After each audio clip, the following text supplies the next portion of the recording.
Once upon a time, in the distant land of Canaan, there was a young boy named Joseph. Joseph was the 11th son of Jacob, also known as Israel. Now, Jacob loved Joseph more than all his other children, because he was the son of his old age. To show his love, Jacob made Joseph a beautiful coat of many colors.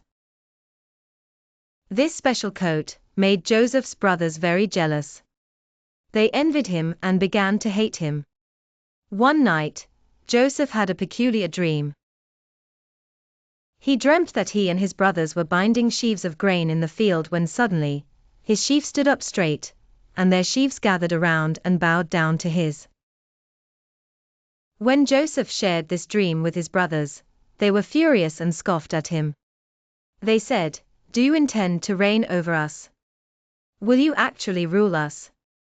Their hatred grew even more. Later, Joseph had another dream where the sun, moon, and 11 stars bowed down to him. He told this dream to his father and his brothers. His father rebuked him and said, "What is this dream you had?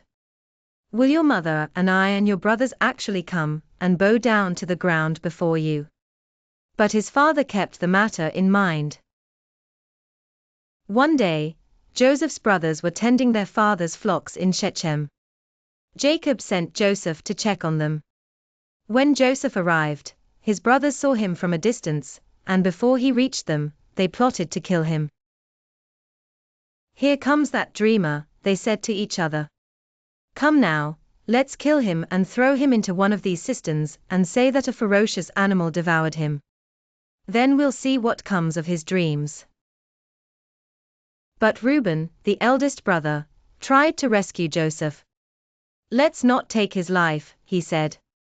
Reuben suggested they throw him into a cistern without harming him, intending to come back later and save Joseph.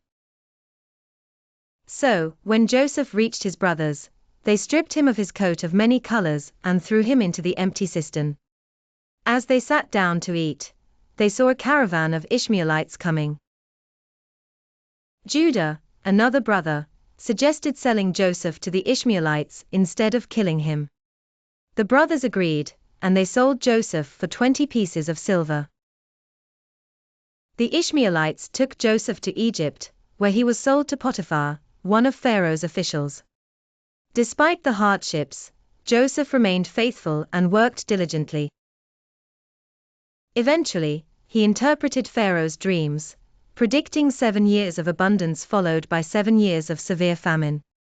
Pharaoh was so impressed that he made Joseph the governor of Egypt. During the famine, Joseph's brothers came to Egypt to buy food.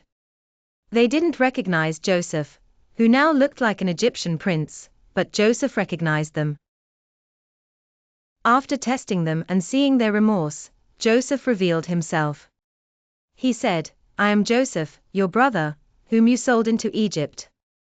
Do not be distressed or angry with yourselves for selling me here, because it was to save lives that God sent me ahead of you.